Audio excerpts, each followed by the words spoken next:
This episode is sponsored by Space Cowboys.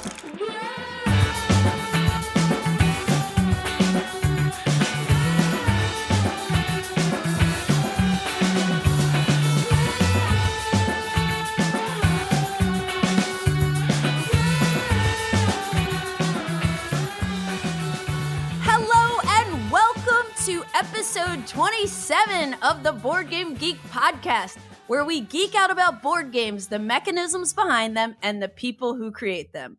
I'm your host, Candice Harris, and I am super duper excited to be here today with the man, the myth, the legend behind Board Game Geek, Scott Alden, aka Aldie, who is a very special guest co-host for a very special episode because it's the 1-year anniversary of the Board Game Geek podcast. How's it going today, Aldie?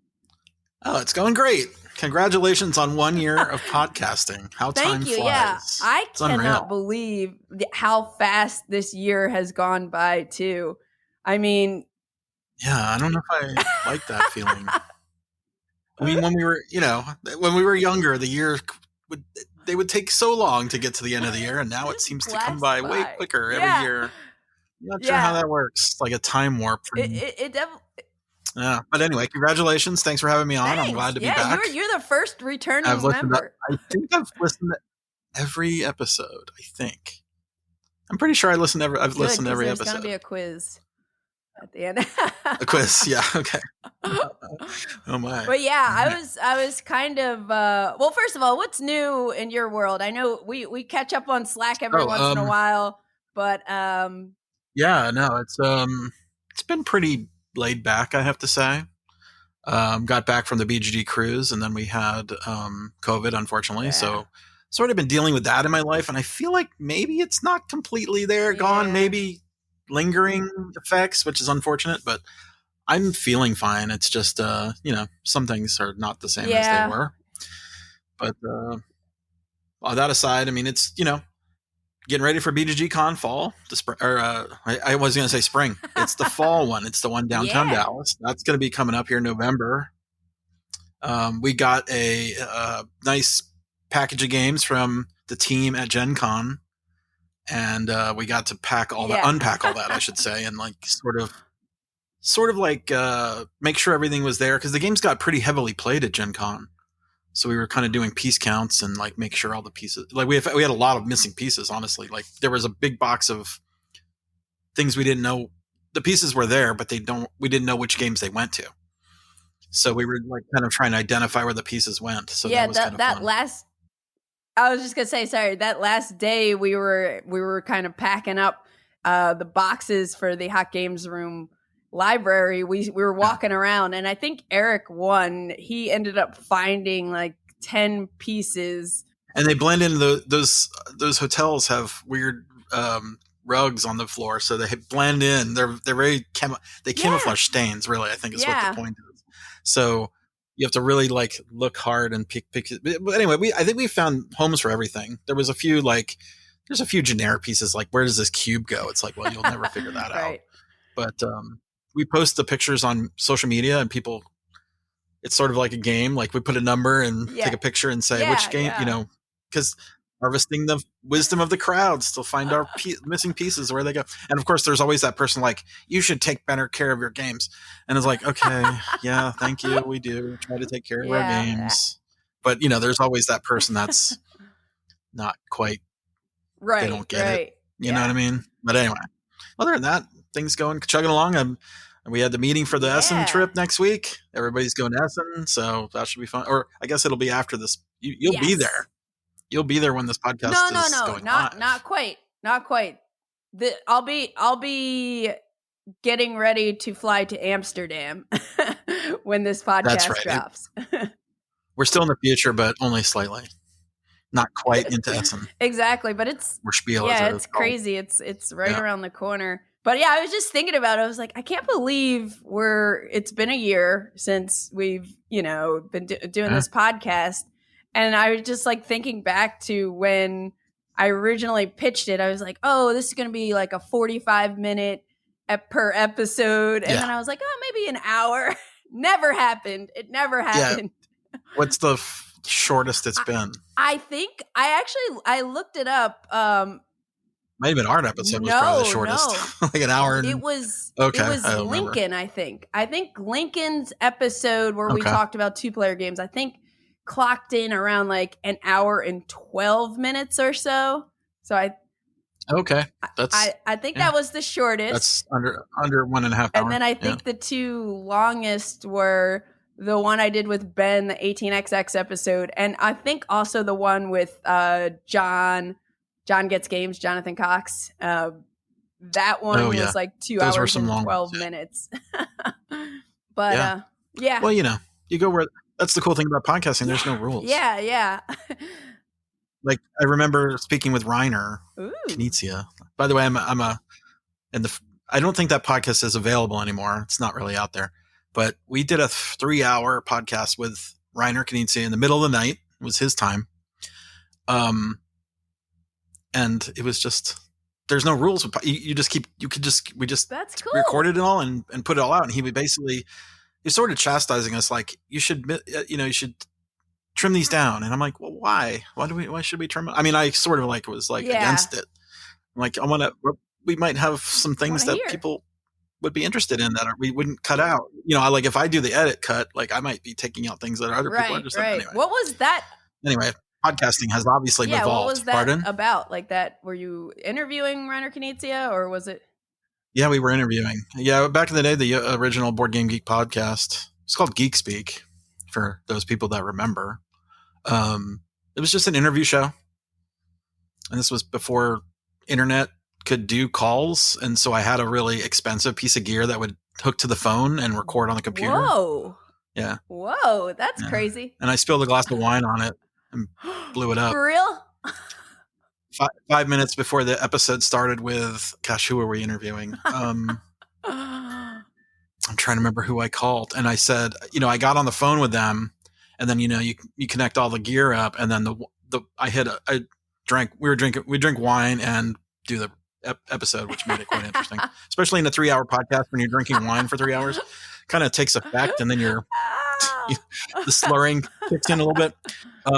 I think it was Jeremy Young of Uberplay. We called him and I hit the glass of wine and I saw it go right into the side of the computer. That was the machine, the hardware that recorded the phone line and wrecked it. I could hear it through the headphones and I'm like, it's destroyed. Oh, snap. And, I was like, okay, episode over. That was like $1,000 phone switch thing. Times have certainly changed. Anyway, Mix Minus, I think it was called. Something like that. Oh, well. Anyway, so what's been your best, your memories of the year? Lots of memories. First of all, I'm happy that I feel like I've learned so much just from doing this. Now this is the 27th episode that I'm working on. But I mean, I think back to the first one when I don't even think we had, I had really put together the theme song and all the different music bits yet, before we recorded, that all kind of. Yeah, I think we were hashing out the format. That all kind of came together. And then I'm thinking about that one episode. It was episode 5 with Steph where we were doing the holiday gift guide. Yeah. And it was a couple of days before Thanksgiving. And then after I went back, after we recorded, I listened back and I heard my mic was clipping. And I was like, oh. Oh, yeah, it's the worst. Did you re-record? No, or did you just deal with it? Yeah, we didn't really have time to do that. So, facepalm moment. But after that, since then, I've been using, we have this really nice LA610 compressor that we used to use when we were recording our band vocals and different instruments. Okay. So Matt set me up with that. So I should never clip again unless I do something drastically wrong. But I don't know. I love everything about my job as a media creator for Board Game Geek, but I definitely would say one of my favorite things is hosting this podcast. And, even though, it's I'm connecting. I don't know if you've ever mentioned that to me. Oh, okay. Yeah. Well, because I think I forget how the podcast came about. It was let's maybe do a podcast. Yeah. And I was like, yeah, sure. It was sort of like off the cuff, right? Yeah. It was sort of an idea because, I had been co-hosting with Game Brain, and I was like, we could use Board Game Geek could use something like this, but a little bit different. Yeah. And I just love like connecting with different people in the community and talking about board games with them. Yeah. And I learned so much from talking to all of the different people that I've talked to. I mean, I love that my mom listens to every episode and she'll text me comments about certain games that like she would have otherwise like never knew anything about because she's not a hardcore gamer. She likes playing Skippo and Pinochle. Yeah. And but I'm kind of like now she knows Cat in the Box. You're opening her eyes. Yeah. Do you play when you go visit? Oh yes. Head back home? Oh yeah. And we always like whenever we have a trip, either where my mom and my nephew are maybe coming out here, or Matt and I are going back to Philly, we start trash talking like months ahead. Like, oh, you better get ready because we're gonna whoop you. And interesting. But yeah, so that's been like a little unexpected joy from doing this. It's also cool because like I don't remember if we did it from the start, but I started posting blogs when we drop episodes on BGG. And so it's really cool. Like people will chime in, like, if we're talking about a certain type of game, people will chime in and say, oh, I like these games. And I'm like, oh, that's cool. Cause like sometimes I've never heard of those games. And it just feels like, I'm connecting with the community more. And I don't know, that's fun and exciting to me. And then, like we were looking at location stats recently, and it's so wild and just like so heartwarming to see that there are people all around the world that are listening to this podcast. I just want to say like, thank you so much to every single listener out there. I mean, there is so much content to be consumed, like board game related or otherwise. And so I just appreciate anybody who takes the time to listen to any of our episodes that we put out and just continues to support us. Like that's super cool. Yeah. Yeah, it definitely helps it's like a two-way street. Yeah. It's not a one-way street. We're not just putting this stuff out into the ether and hoping for the best. I mean, we want to interact and get feedback and hear comments. Yeah. That's always fun. Yeah, totally. Thank you. So I'll say thank you too to everybody who's listened. I mean, we've been growing, and I think it's been pretty exciting to see the growth. And it basically started at zero, right? Right. it had nothing to grow. I mean, the original Board Game Geek podcast, Geek Speak, had been gone for it stopped in 2006. That was or 7, something like that. That's wild. So it's been 8? What is that? Do some math. Yeah.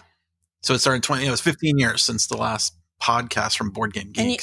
And you had the brilliant idea of, because I remember I was like, oh yeah, we'll launch the podcast right after I get back from Essen, and then we could talk about Essen stuff. And you're like, I think we should do it before. And it was so great doing it before because when I got to Essen, there were just like a bunch of different people coming up and saying hi and like, oh, we love the podcast and stuff, and that was really cool. That was really cool. Yeah, I think that was maybe me pushing it to be released. I'm like, can we still get it done before we go? Yeah, no, it was definitely you. But it was you had to do the work. Yeah. I mean, I know it's like. But I'm glad like of the timing of when we launched it, and then like kind of looking ahead to the upcoming year. I mean, I have a long list of like guest co-hosts that I'm excited about. I still have so many topics, like some from my original brainstorming list. And almost every time I record an episode, I get an idea of another topic. So I'm just like, I have this like growing list of. That's the cool thing about board games. There's kind of an unlimited number of topics. Yes. It's the rabbit hole goes deep, as I always say. Yeah. So anyway, it's all really exciting. And I'm definitely looking forward to future episodes and everything. And I'm also looking forward to Spiel. Yes, Spiel. Did I tell? I feel like I told you that story told that about story last year. Yeah. The border guard. Yeah. Spiel. Exactly. So with Essen around the corner, we're going to discuss the Spiel 2023 releases that we're most excited about. And now this is like, since this is the second year we're doing this is officially a tradition with Aldie and I here. Yeah. Yeah. Do it every year now. And we were looking back at our picks from last year, and it's kind of interesting. Like, how many of the games that you picked last year did you actually get to play, and did they meet your expectations? Yeah, I'm looking at the list right now. I played 3 of the 5. Which ones? I played Findorf, which was my number 1. I played Challengers, which was my number 2. The Deal with the Devil, I didn't get to play. I didn't ever get that going. I'm not sure why. I played Beast, number 4. And I did not play Rise and Fall for some reason. I don't know what happened, but I think I forgot to grab it out of the library, and then they said they were going to send one to me, and then I backed it on a Kickstarter or the Gamefound, and I still didn't get the box. So I'm like, there's something got mixed in the wires there, so I need to get that one back. Yeah, because I know like Rise and Fall wasn't officially released at Spiel last year. Like they had it for demo, but I thought it was coming at some point this year. Yeah, and I think we got a copy in the library, and I actually got, I got contacted by someone at the company, the Ludicelli, and they said they're going to send me one, and I was like, okay, cool, here's my address, and then I never got it, and then I backed it in crowdfunding, and then I think I still haven't gotten it yet, so I'm not sure what happened there. So if you're listening, Ludicelli, I'm still wanting to play the game. Just FYI, you don't need to get it to me. I will take care of it. I'll figure it out. I'm pretty sure we have the copy in the library. How was Beast? Beast was cool. I was the Beast. I think it wasn't as cool for my game group, though. I really enjoyed it.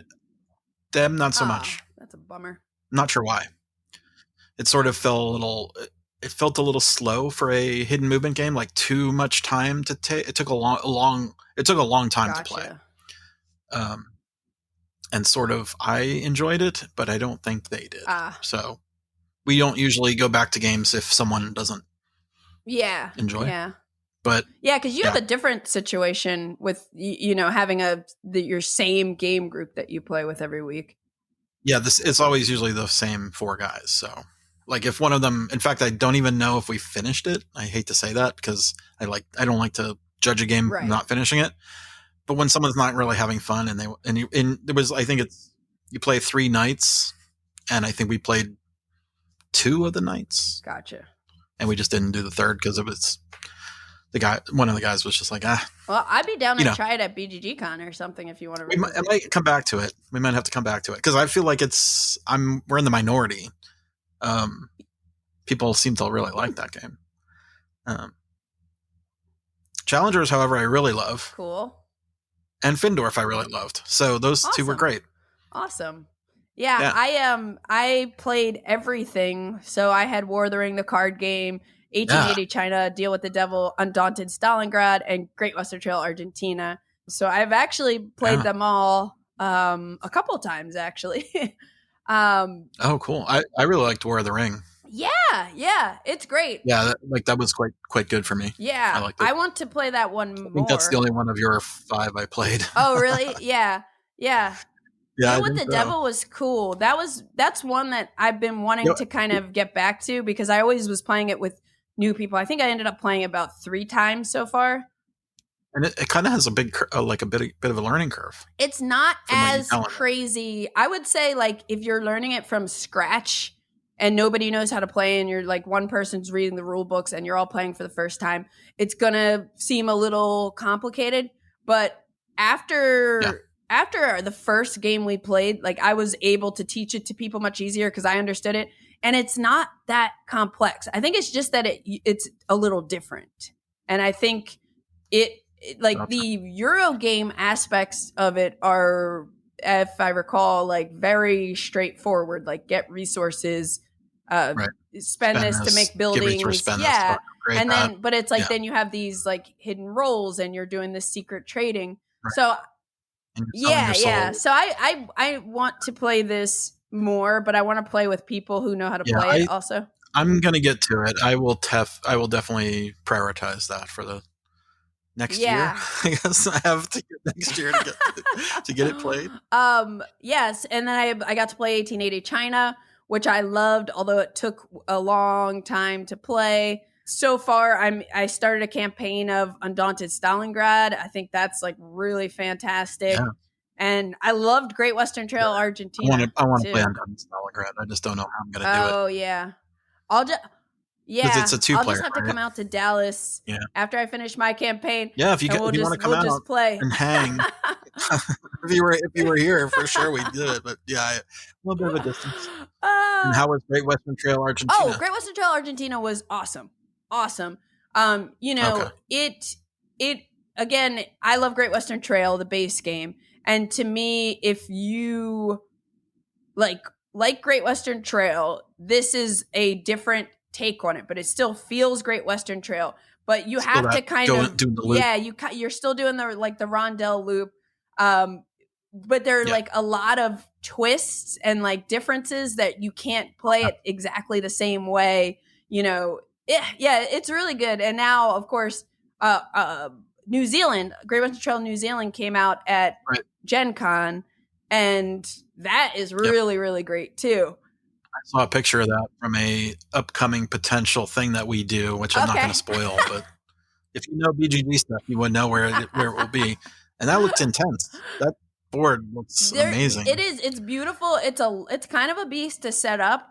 But New Zealand does a lot of really interesting stuff with the deck building, because you have these like 10 different sets of cards, and every game you're going to randomly pick like 4 of them to play. And those are different cards you might be building in your deck.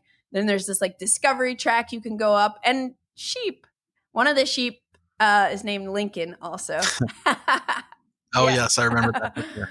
I think you posted that on Slack. Anyway, but before we start talking about Spiel 2023 releases we're excited for, I'd love to hear about what you've been playing lately, Aldie. So let's jump into fresh plays.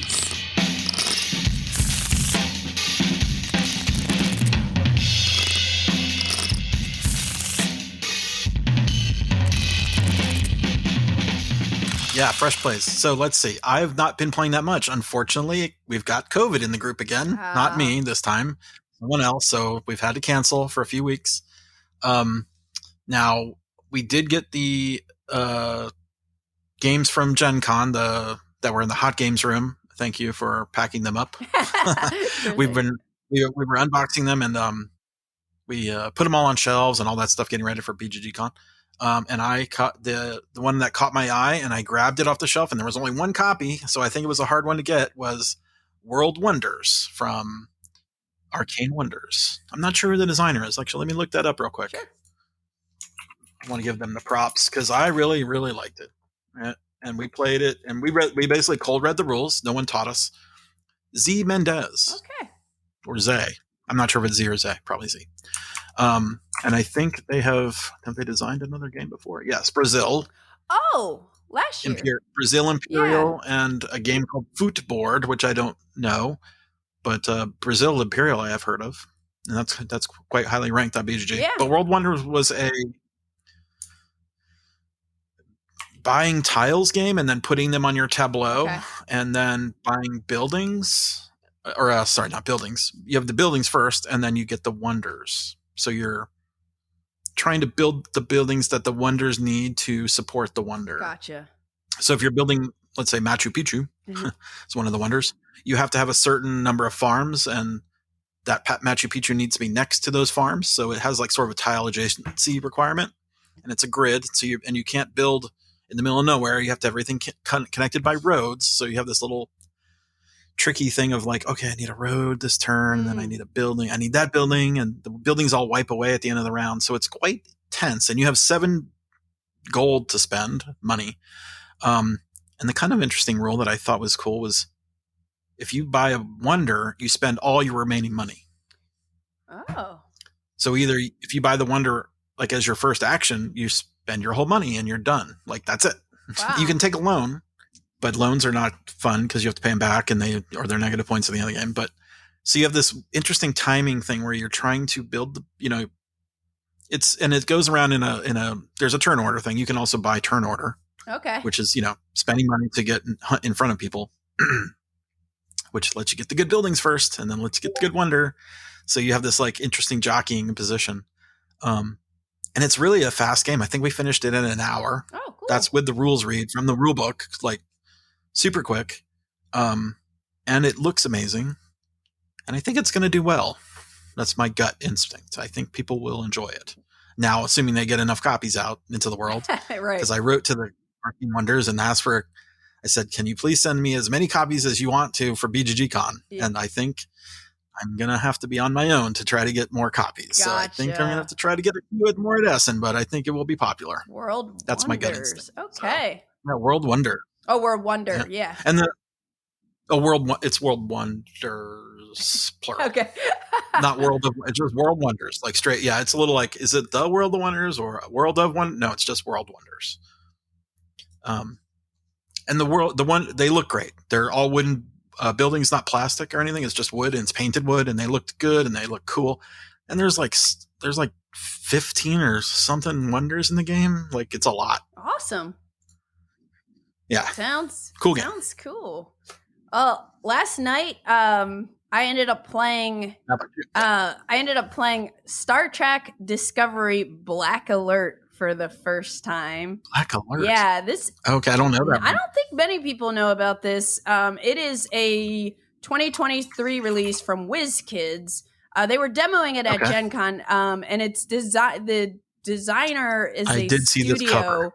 Lynn Vander Studios, so it's Dylan Bertolo, Josh Dirksen, Peter Bemis, Thomas M. Gofton make up Lynn Vander Studios, who designed this game. And it plays with 2 to 4 players. And this is a team-based game based on Star Trek Discovery, the show. I guess it's a TV series. I'm not familiar with Star Trek that well. But when I was at Gen Con, I was meeting with Will, and the board looked really cool. There were people playing a demo game. And I found out it was a team game too. So I was like, oh, I really want to try this because I'd played like Guards of Atlantis earlier this year, and I really like that. And I don't know, I enjoy team games. So especially when there's something beyond just being like a card game or something like that, you know. And are you playing individual characters? Yes. Okay. So anyway, at Gen Con, Will ended up sending me home with a copy, and I set it up, and I, again, not knowing much about the TV show, I was like, I think I want to be the red team, which are the bad guys, I guess, the Terrans. But yeah, it's 2 to 4 players, and the Terrans are bad. The Starfleet is the Klingons. blue team. Well, not in Discovery. Oh, I see. I don't know if you've seen Discovery. Yeah, I don't know the lore. Yeah, I don't know. Because I played with Paul and Tom from Game Brain and Matt, and I was the only one who didn't know the show. Like, Matt has seen some episodes. The other two knew the whole thing, and from their take on everything, it seems like it's a very good thematic integration. It's also a mirror. It says it's a mirror universe too, which is everything's reversed. Yeah. So the Terrans are the bad guys. Right, exactly. So one team is the Starfleet team, and your ship as the Starfleet team is the USS Discovery, and then the Terran team is the red team, and your ship is the ISS Charon. Yeah. And yeah.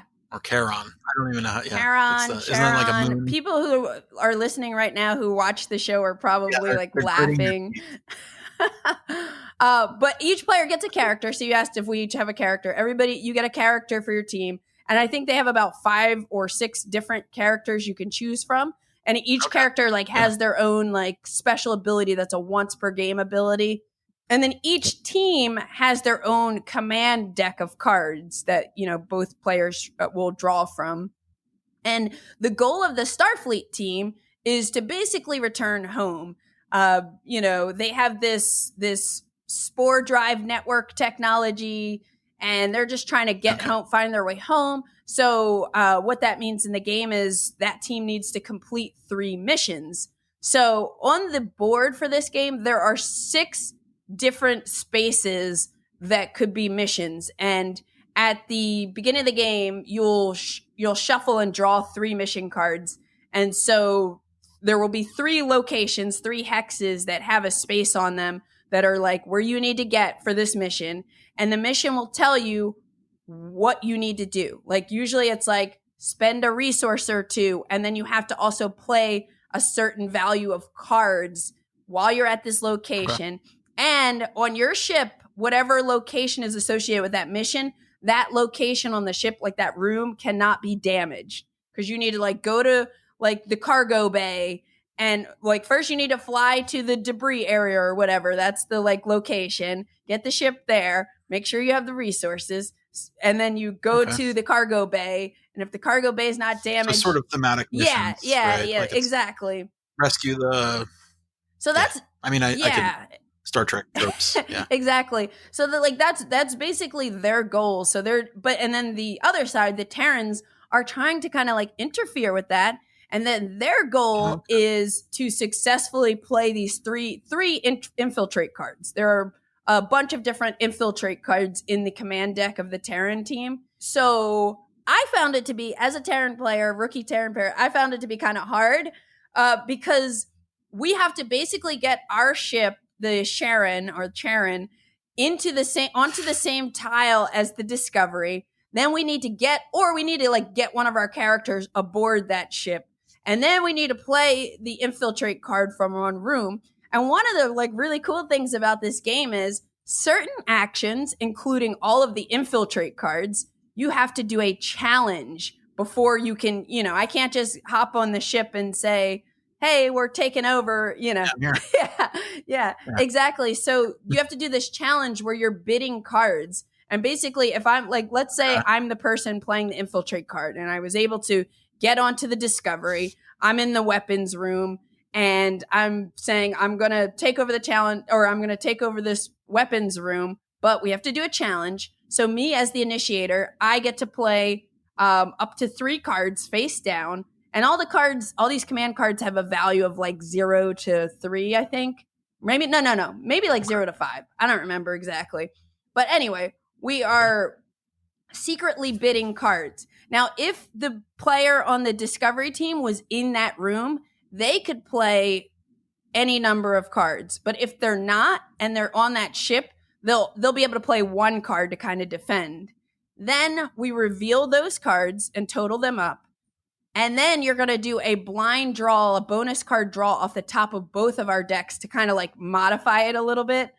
And you're going to see who wins. So if I'm able to have a higher number, like the Terran team, then we successfully infiltrated and we get to put that card in one of our 3 infiltrate slots. If we can do that 3 times, we win. If they complete 3 missions, they win. Now, you also have these corruption tiles on the board. Well, let me tell you about the board for a second.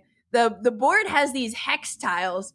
And one of the cool things that I saw at Gen Con that also made me excited to try it is that it has these paths that kind of looks like Spaghetti Junction, like these like loops and everything. Yeah. But one of the things they can do, the Discovery team, because both these teams play asymmetrically, which is cool. But they can rotate tiles. So if they're trying to like get to a certain location, they have to follow the paths of this like network. So they can rotate Are those tiles. By chance? Yeah. Sure. Okay. Well, Star Trek. But then the Terran team, when we move our ship, we just move from tile to tile. And then the Terran player also has these like fleet tokens that are out on the board. So we have 3 ships, they have the 1 ship, and we kind of move differently. And then on the board, there are these corruption tiles. So there are 4 of them that start on the board.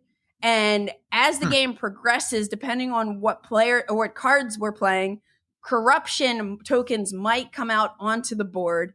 If at any point we place either team places the 8th corruption token from the track, that means we like the whole network collapsed and we all lose the game.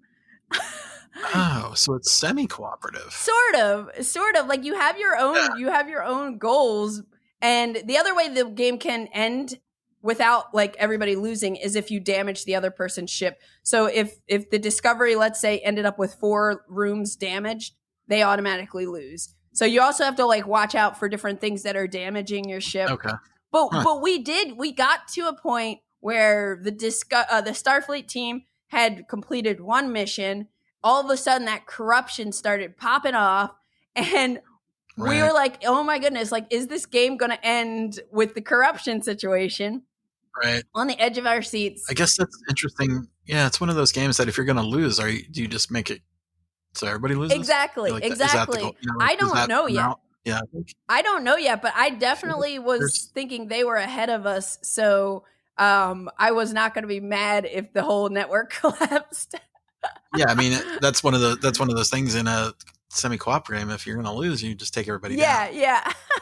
But it was really cool. And I think, I'm not even a Star Trek fan, but I really like it. I can't wait to play again now that we have that like initial game under our belts. Like the other thing that I'll call out about this game is the production is really nice. Like it comes with, nice. Both sides have player aids, these nice player aids that summarize what you do on your turn. And it has all of the locations on the Charon ship and the Discovery. Because, like, if I, as a Terran player, make it onto their ship, I have my own set of actions that I can do on their ship. And they have different actions that they do on their ship. How long did it take to play? I think it took us, like, close to 2 hours, but we were really slow. People were reading cards. No, it was first time. Exactly. We were all first time. But I think it would be, like, an hour and a half game. Like, it might even end sooner if the corruption kind of gets out of control. Yeah. It kind of would depend. But yeah, everything's really nice. They have like these nice chunky resources and everything. And it's very straightforward. So now a lot of the excitement is in the card play, like these challenges. And like on your turn, besides like activating a location on the ship, you can, which by the way can be enhanced. Every action location space has you could spend a certain resource and do a cooler effect with that action. But you also have free actions, and one of the free actions is to play a command card. So you'll have a hand of 3 command cards, and these are cool because this is like my partner Paul was able to like send me onto the Discovery ship with a command card. And that was cool because then I'm like, okay, now I'm on their ship, even though our ships aren't on the same tile. I made it onto their ship, and now I can try to infiltrate, Do you know, could you tell from the other players that if they felt like the Starfleet side was just as fun to play? Because it sounds like being a Terran is kind of fun. Like you get to do kind of fun, nasty things, and but they like their side. Okay. I think everybody liked it. Although I will say everybody wanted to be 3 out of 4 of us wanted to be Terrans. Right. Like you want to be the disruptors. Right. I would want to be that too. Yeah, but the Discovery team, I felt like it was hard to be the Terrans, but we could have also just been not playing optimally because we were new to it. Because we were we were trying to like fly our fleet tokens into their ship, because then they have to draw one of these threat cards, and some bad stuff happens.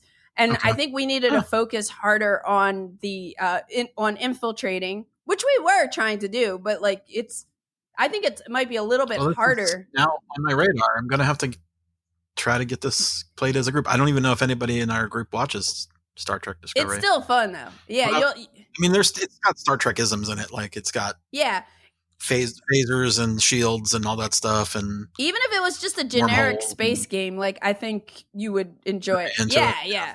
Like I think this Star Trek though is nice, like with the characters. And stuff. Yeah. But yeah, I think it's pretty cool, and I could already see like some of the really cool card play stuff you can do, because basically if you get rid of your cards, like there are things that are going to force you to get rid of cards, like then you're not going to have cards available to bid when challenges happen. So there's like this whole like hand management thing. But I don't know. I'm really excited to play it more. So yeah, so that is that sounds pretty cool. Star Trek Discovery Black Alert, and I think it dropped in September. Like I don't know that it was like an Essen release. I think it was at Gen Con, but I don't think it was for sale. I think they were just demoing. Yeah, I hadn't heard much, and there's really not a ton on BGG right now, so I think it's still really new. Yeah, it might like just there's 3 be coming posts. out. That's like not a lot. Yeah. So one of the questions is, will this be available at Essen? Like that's the one. That's one of the 3 posts. Hopefully. I mean, I feel like they told me it would be out in September, so hopefully it'll be at Okay, so it's Essen. probably up. But I'm again, I'm excited to play it again. We enjoyed it, and I don't even know Star Trek. So what else have you been playing? Do you want to know Star Trek? I recommend the Next Generation. Okay, I do. That's many hours of greatness. Start from the beginning, even though the beginning sucks. You will appreciate. I mean, you might even just be able to start at season 2, honestly. Okay. And then maybe if you feel like go back to season 1, but season 2, it's just so good. Okay, maybe it's my favorite. Maybe I'll see if I can download it on my iPad for the plane or something. If you get into it, I am curious because I did for Christmas, not last year but the year before, had Matt buy me like all of Star Trek Ascendancy. I was like, oh, I can't wait to play this game, and I kind of wanted to get into it because watching Battlestar Galactica made me probably love that game even more. Right? So well, there's some good stuff in Star Trek for sure. Okay. But that's I think why Next Gen is really That's why I hear. So next now generation. there's enough. There's an equal number of rabid fan people that love DS9. Oh, Deep Space Nine, which is the space station story, which I don't know much about, honestly. I stopped watching I watched a little bit of the DS9, and then Next Gen is really just perfect for me. I love it all. Okay. But all right. Well, here DS9 is also equally as good. I've just not watched it. Okay, I'll take a survey. So you're saying Next Gen I'm gonna vote for Next Gen. Cool, but I do want to check it out. There were some great moments in there. Anyway, what else? Getting distracted here with Star Trek. What else have you been playing lately? What else have I been playing? Only one other game, unfortunately, in the past couple weeks. It was the Unlock. I'm making sure I'm saying it right. Unlock. Because I get them confused sometimes. It was the I don't remember the Sherlock Holmes box it's in, but it was basically a Sherlock Holmes one. Okay, was it cool? And if you know Unlock, it's a escape room type thing where you have 100. This one was 90 minutes, so I feel it was on the higher end of difficulty to go through it all. All themed Sherlock Holmes, and they did some interesting things. I don't know if they've done it before, but maybe they have done it. Like you build a map and then you can go to different locations on the map. That's sort of in the newer realm of unlocks. I really liked it. It's a murder mystery. You're solving murder, but you're not Sherlock Holmes. You're playing with, in typical Sherlock Holmes fashion of the games of Sherlock Holmes, you never play as Sherlock Holmes. You are competing. Like Sherlock Holmes is already ahead of you. He's already figured it out. And he's waiting for you at the police station to catch up. That's the story. And when he's like, oh yeah, I figured that out. Whatever. It took you that long? That's the gist of those. But I thought it was good. Cool. There was only a couple weird, maybe we had to take a few hints, oh my gosh, I can't believe it was that. It was and maybe not so obvious. It felt a little bit sometimes they're a little bit of a stretch, but it was good. I mean, I liked them all. I don't think I've had ever a bad unlock. But that's the Sherlock Holmes one. I don't know which box it's in. They all have they have different names for each one, and I'll see if I can quickly grab it. It was from 2022, I think. I've actually only played the Star Wars unlock before.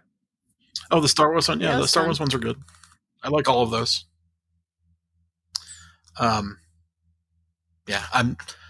Maybe I'll find it by the time you get your fresh plays finished. All right. Well, my second fresh play, apparently I've been playing a lot of space games with corruption lately, but my second fresh play is Voidfall, which is the new, oh my goodness, big 4X style heavy Euro from Mind Clash Games, designed by Nigel Buckle and David Terzi. I guess technically this is an Essen 2023 release, but I backed in on Kickstarter, and I happen to be one of the lucky few of my friends locally who were excited for it that actually got my copy first.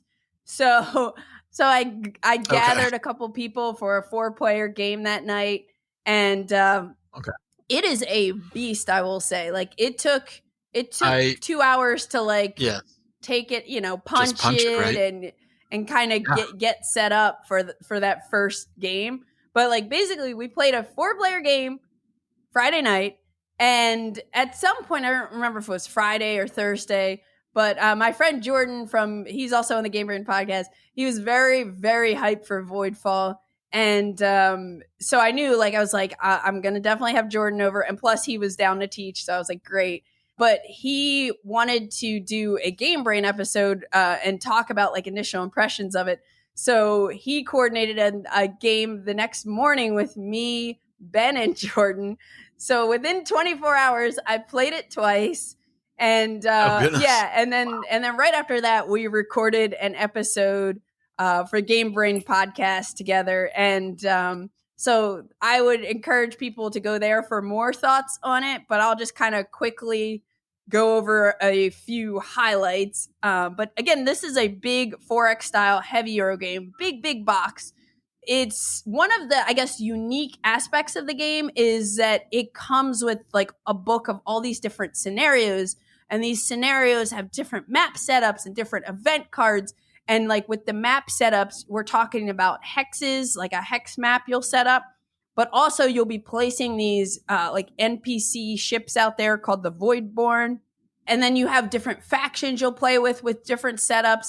And all the factions are like very unique and really, really interesting. And they have like different play styles, like some it's all asymmetric. Yeah, exactly. Very asymmetric. Some of them will be like specializing in economic, and some of them specialize in military. Some of them were like more flexible, and they have different like complexity ratings and everything. But you'll pick a scenario based on the scenario, everybody will pick a faction. One of the things I thought was cool about it too, when you're picking a scenario, you can kind of decide if you want to play like what the complexity level is versus the aggression level or the aggressive level. Like, do you want more of a peaceful game? So you can have like a peaceful game, or you could have more confrontation. Exactly. Okay. So Ian O'Toole did the art and graphic design for this game, and it looks great. Like, there are a million icons you're going to need to get used to when you play it. But I would say just expect to have that first game just be a learning game. Your mind might be melted a little bit, but as someone who played it with a second time 24 hours later, it was so much smoother the second time just having played that first game. And I think that just speaks to the awesome graphic design, because like there are a lot of icons, but like once you start learning them, they're very intuitive. So it's like I'm super impressed by that. Also, again, the map is made up of these big hex tiles. Like they might be the largest hex tiles I've seen, and they all have like really cool art on them. And each hex will have a die on it that represents the population of people like living in that area. Some of them will have these little like plastic like fire tokens around the die, like under the die, and that represents corruption. Corruption can be on your player board too. It's something you kind of have to manage in the game. You'll be like moving around. You'll be trying to get rid of it. Certain things will add more corruption. So again, we're dealing with corruption in this game. But you basically play like 3 cycles or game rounds. And each round, you're going to flip an event card. You're going to resolve some part of that event card. And that event card is going to tell you how many action cards you can play. So this game, like your actions in this game, which is like the meat and potatoes, are driven by cards. And you'll have, I forget if it's 8 or 9 cards, but you have an amount of cards that each have like 3 different potential actions on them. And one of the cool things with the asymmetry of the factions is every player color has a set of standard action cards. But then when you figure out what faction you are, they're going to swap out maybe 1 or 2 of those cards, and you get like faction specific versions of those cards, or like something different maybe. So that's really cool. And then on your... Is it one of those games where you play the card and then at some point you take all the cards back in your hand? No. Like the Concordia No, it's style? not Concordia style. So basically, like, let's say event card number 1 says we're going to play 5 cards. So it's my turn. I pick 1 of my cards. I play it. I pick 2 actions I want to do on that card. If I have a trade token, I could spend it to perform all 3 of the actions on the card. Then next player goes, plays 1 card. then I play a different card. So that card's on the table. Okay. You can't play the same card multiple times, but you get them all back at the beginning of every round just automatically. Got it. So yeah, so the choices with the hand management is really cool, and the card play. And then another like big aspect of this game is you have these agendas. So you start the game with one agenda based on whichever faction you're playing, and then you can get more of them throughout the game. And this is a big part of your scoring engine, which is kind of neat because you're kind of creating how your faction scores. Okay. So they could be something like having a certain amount of things on different sectors you control. It could be like having resources, all sorts of different things, but you're trying to get more and more of these so that, because they score at the end of all 3 rounds, like any agendas you have. Right. And like, I guess just to say like what you're doing on your turn, like some of these actions, everybody's player board, you have these big player boards. You have 3 different tracks. I do not remember what they represent, but you have 3 different tracks that you can advance on. So one of the actions is like, you know, you can advance on blah, blah, blah track, blue track, pink track, whatever. But one of the cool things with the asymmetry is you slide your player board in. And let me say first, I have the Galactic edition of this game, which has like dual layered, triple layered, you know, boards and everything. Yeah. I don't know if that's like the retail version, but my version, I slide my player board in and everybody's faction has their own like different things on these tracks, which is really cool. Like maybe at the top of my track, I get 24 points, but your track maybe has better things as you move up it. You know, they're all different. Right. But anyway, you're advancing on these tracks. You can attack the void burn, the NPCs or other players. And one of the hot selling points of this game is that the combat is deterministic. There are no dice. Like it's a little procedure you follow. Like, oh, if you have this defense, that'll shoot first. Then you shoot, and then you can get all these techs. So you can have technologies to like. Sounds a bit like Advanced Civilization. Ah, interesting. Did you ever play? I've never played Advanced Civ, but yeah, you get techs, and you can like, so you're giving yourself all these special abilities. You can produce resources. You're building guilds, which are helping increase your production, and depending on the population on the sector is how much you're producing of whatever that guild is.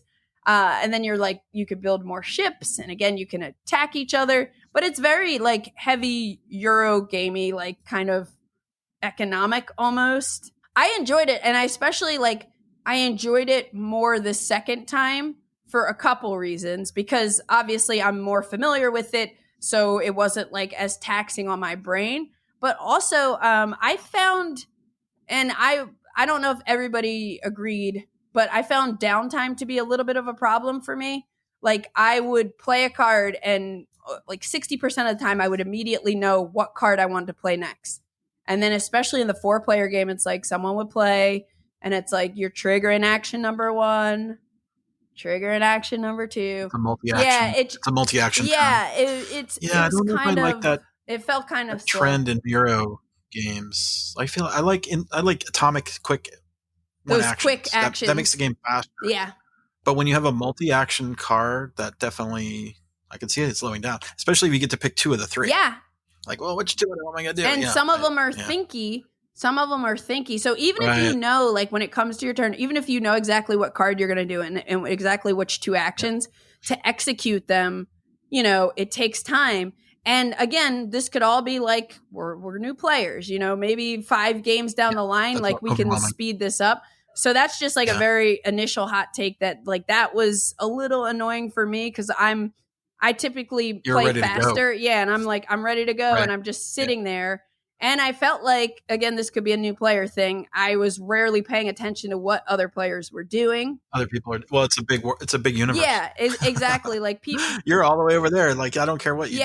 Like, I feel like that's a common theme. And now I think in modern Euro game, like giant worlds and we were kind of basically sort of playing your own game, map setup unless you like you sort of slowly move towards each other. That's what seemed to happen. But then there's no victory point track. So and I get it. Like there's so many components for this game. You can't tell who's winning. Yeah, we all have these dials that we're keeping track of our points. So it's, aside from when we score at the end of every round, I'm not really keeping an eye on like, hey, Jordan has 30 more points than everybody else. Maybe we should try to stop that, but again, this is like, we're noobs, this is a heavy game. We're not going to like get everything initially, but overall, I thought it was like cool. I liked it more the second day with 3 less players and also having, understanding how things worked more. I'm very curious to see how the co-op mode is for this game.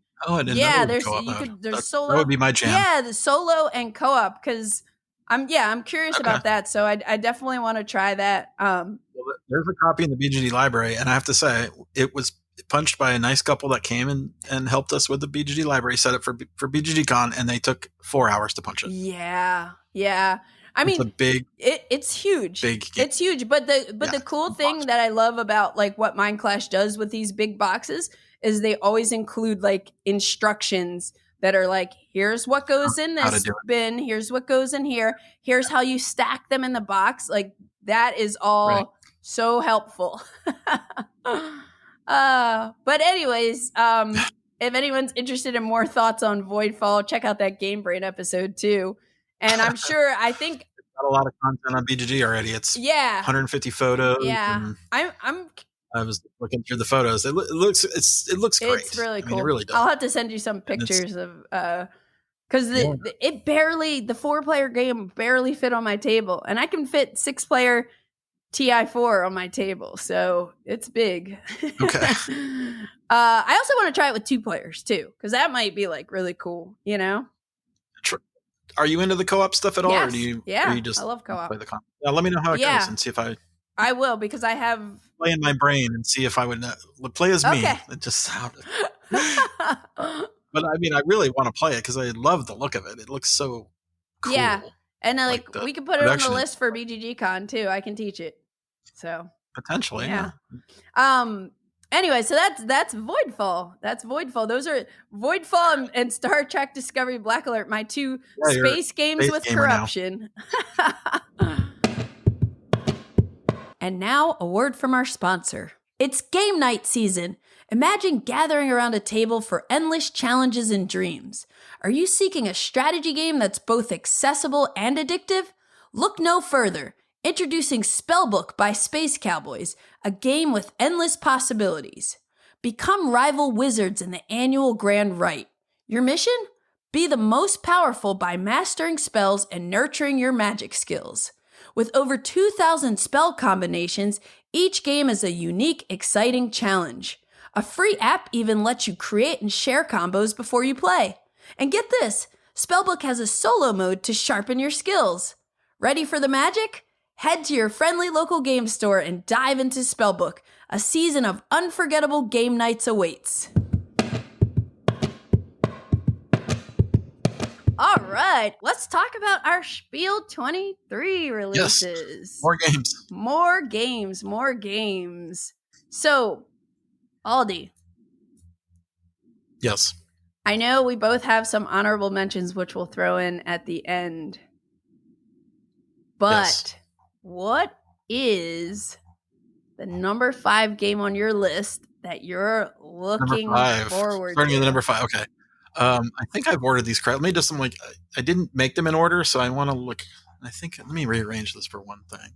I'm gonna flip number 5 and number 4. Ooh, spicy. And honestly, they're both, these are all the same excitement for me. But my number 5 is Perspectives from Matthew Dunstan and David Neal. Cooperative, deduction, murder mystery are the categories that it's been placed in, mechanics. And it is one of those games where you hold the piece of information for a murder or whatever the crime is. I think the first one, it comes with 3 scenarios in the box. So it's like, I guess it's a limited replay. You play it, you play each scenario one time. And it's one of those cross-reference things. Like I'll have the photograph of something and you'll have the report. Oh. And maybe another person over here will have a clue. And then you sort of have to communicate. You can't just show the cards, right? Because if you just show everything, I think you sort of break the game. Right. Like these games work that. I think I don't think this is unique in that kind of way. Like I've seen this game before. And I'm drawing a blank on the names of them, but we have played those type of games. But is a limited communication, murder mystery, deduction. You basically have to solve it. So I'm really interested in it. I mean, the art looks cool. Sounds cool. It looks like a great game that I am.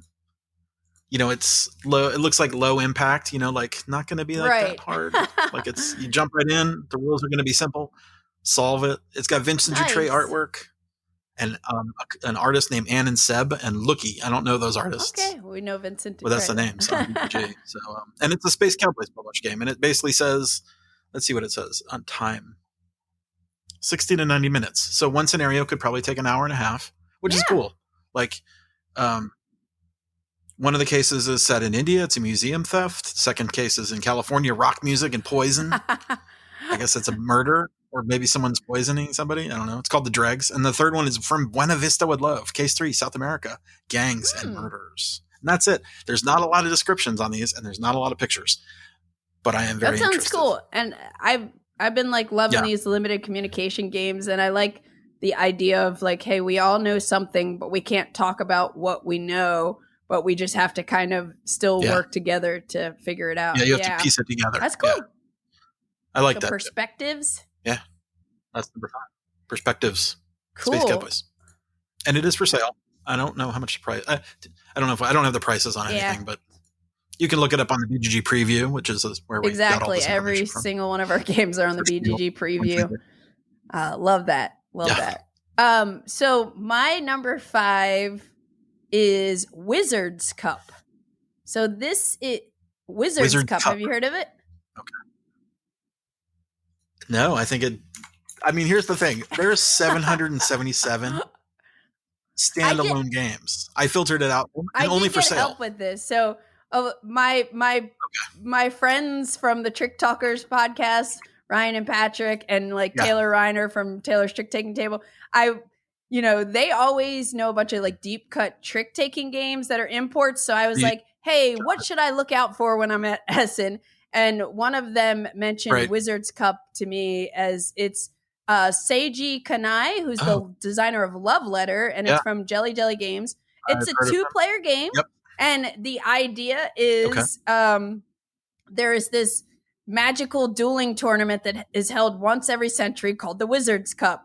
And, you are selecting as the king of the country or the queen of the country, whatever. You're going to select 6 of the best wizards from your kingdom, and you're going to decide what order to put them in. And then it's out of your hands. They are competing. So this is another auto battler a la Challengers.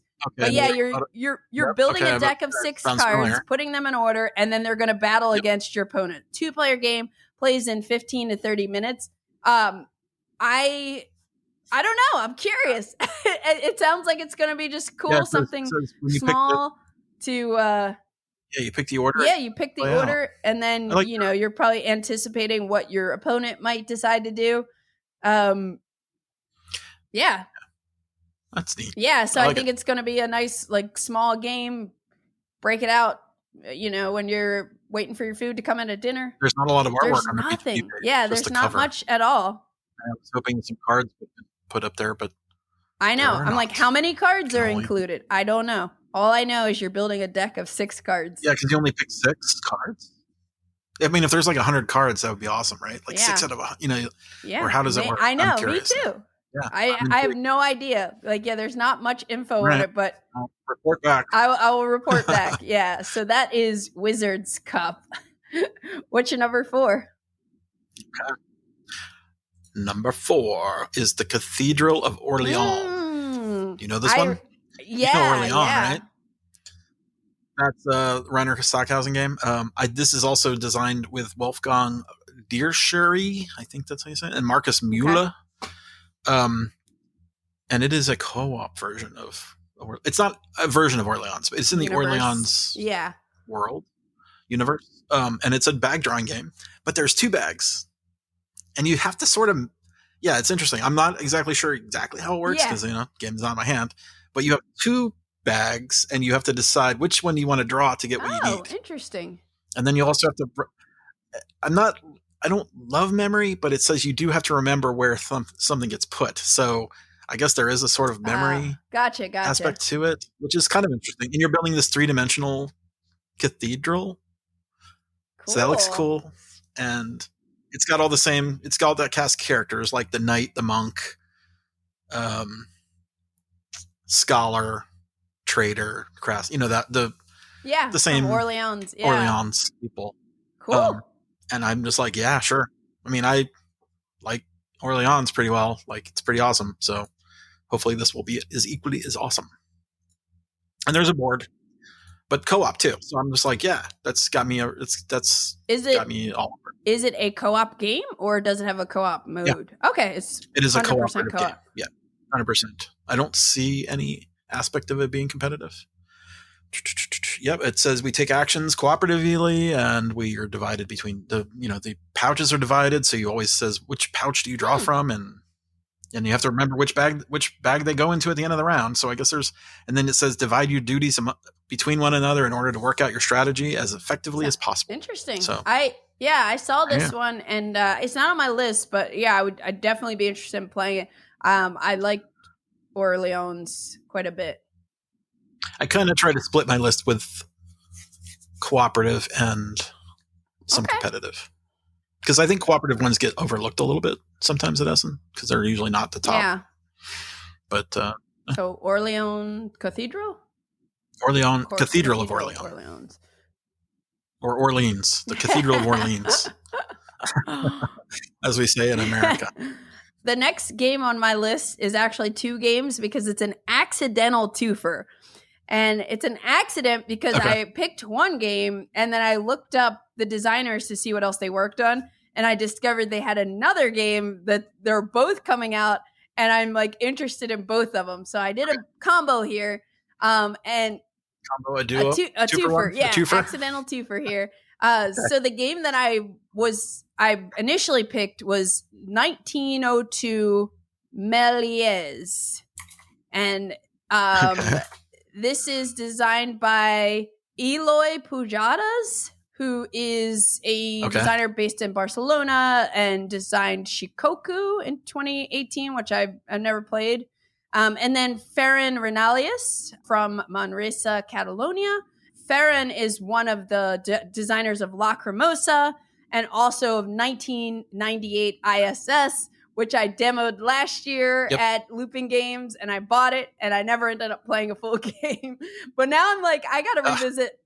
We sell those in the BGG store, by the way. Yeah. That's all the awesome. Looping games. Yeah, we sell all those. Yeah, the Looping games are great because they come in, like, they're games, and they come in these small boxes. A little tiny shoebox. Not even a shoebox. Like half a quarter of a shoebox.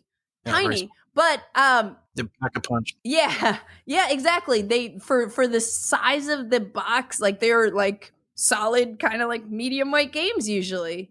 You know, I see what this is now. Okay. Go ahead and say it. I want to take your. So 1902 Méliès is from Looping Games that make again all these small box games.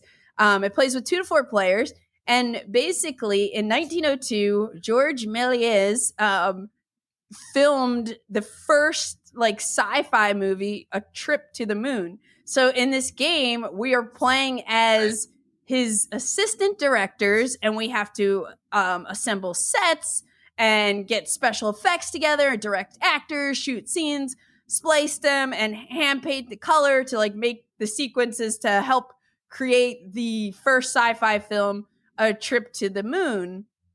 And right. That's with the capsule is in the moon's eye. Yeah.